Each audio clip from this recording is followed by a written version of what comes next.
The first strike, 07:55 a.m., Pearl Harbor, Oahu. The first thing I heard wasn't an explosion. It was the water, a deep, wet crack, like the ocean itself split open. Then the pressure hit my chest before the sound did. I stumbled, grabbed a post, didn't know what I was grabbing for.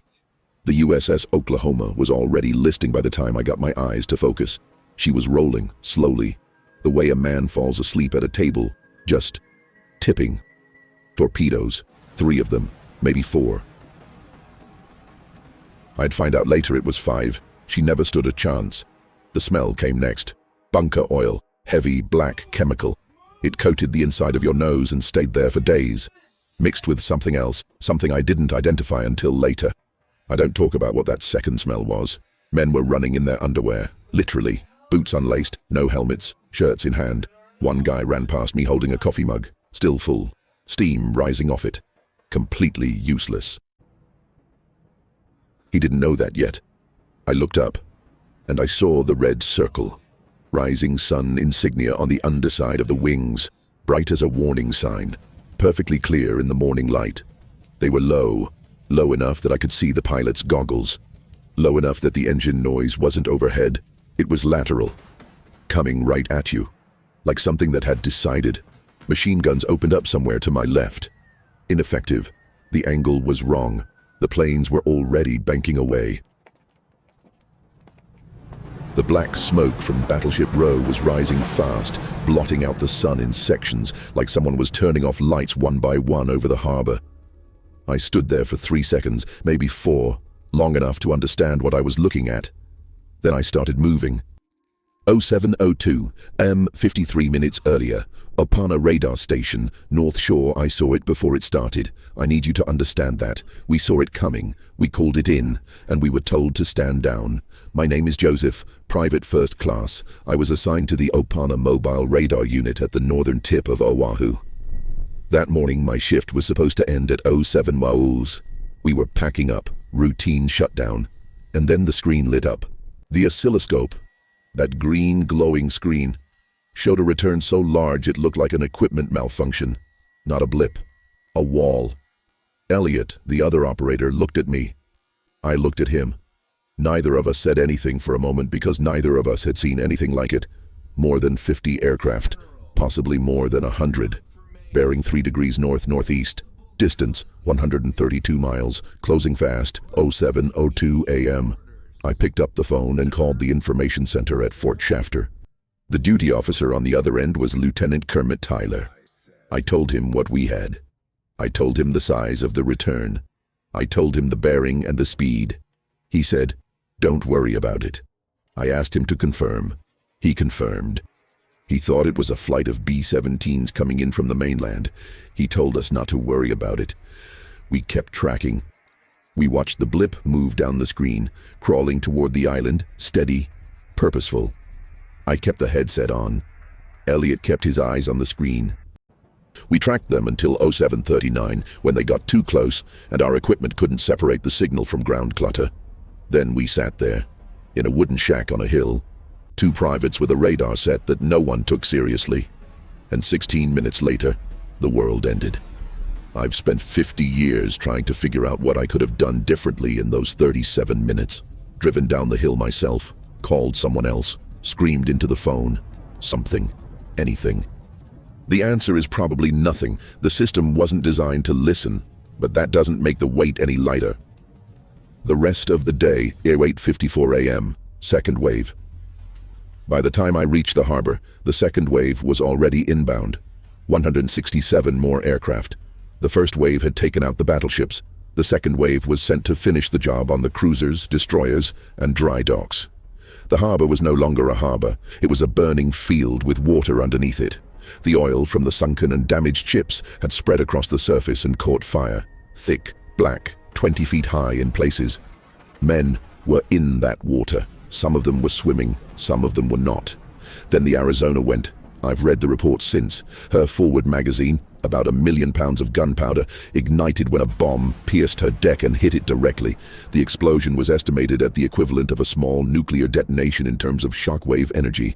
I didn't know any of that in the moment. All I knew was that the air hit me like a wall, a physical wall. I left the ground.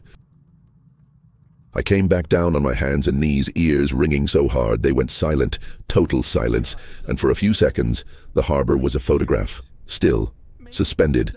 A column of fire and black smoke rising maybe 500 feet into the air where a battleship used to be.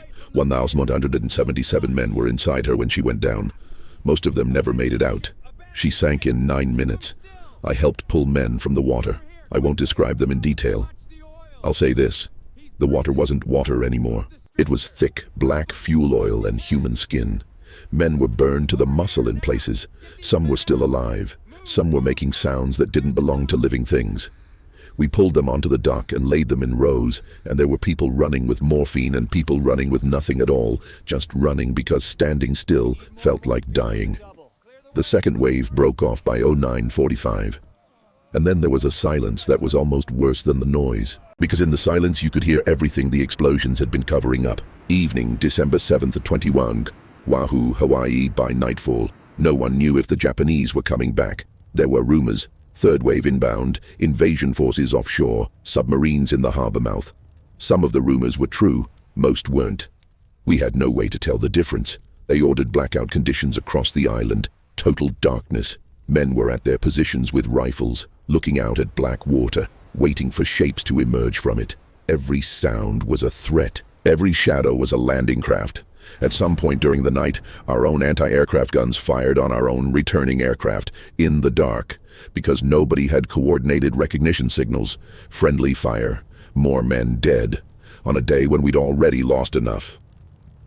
I sat at a gun emplacement near the water with 3 other men, and none of us spoke for about 2 hours. There was nothing to say. The harbor was still burning. You could see the glow of it reflected on the underside of the smoke clouds, orange and red, pulsing. The Arizona was still burning. She would burn for 2.5 days. I ate half a ration bar and threw the other half away. I didn't know why. I wasn't thinking clearly. None of us were. What came after? The next morning, Franklin Roosevelt stood before Congress and called it a date which will live in infamy. Within hours, the United States had declared war on Japan. Within 4 days, Germany and Italy had declared war on the United States. A regional Pacific conflict had become a world war in 72 hours. 2,403 Americans were killed on December 7th. 1,178 more were wounded. 18 ships were sunk or damaged. 188 aircraft destroyed. The Pacific Fleet was crippled, though not destroyed, as the carriers had been at sea. That miscalculation would cost Japan everything eventually. But eventually is a long time from that Sunday morning. The Opana Radar contact was investigated. Elliot and I gave statements. The report acknowledged that we had detected the incoming flight and reported it correctly. It acknowledged that the response from the information center was inadequate. It acknowledged in the dry, affectless language of military reports that the warning system had failed. Nothing meaningful changed for us after that. We were not blamed. We were not commended. We were simply filed away. 2 privates with a radar set who called it in and were told to stand down. The report went into a drawer, and the drawer went into a filing cabinet, and the filing cabinet went into a building that very few people had reason to visit. I served through the rest of the war. I came home. I got a job. I had a family. I lived what people would call a normal life, and in many ways it was. But for 50 years, I saw that screen when I closed my eyes. That green glow in the dark. That wall of light moving down toward the island. 132 miles, 120 miles, 100 miles. Steady, relentless, already decided. And I heard Tyler's voice. Calm, disinterested. Don't worry about it. I saw the end of the world on a green glowing screen at 07:02 in the morning. I reported it through the proper channels, and then I watched it arrive on schedule 53 minutes later, exactly as predicted, exactly as I described. That's the thing about a warning. It only works if someone's listening. End of script.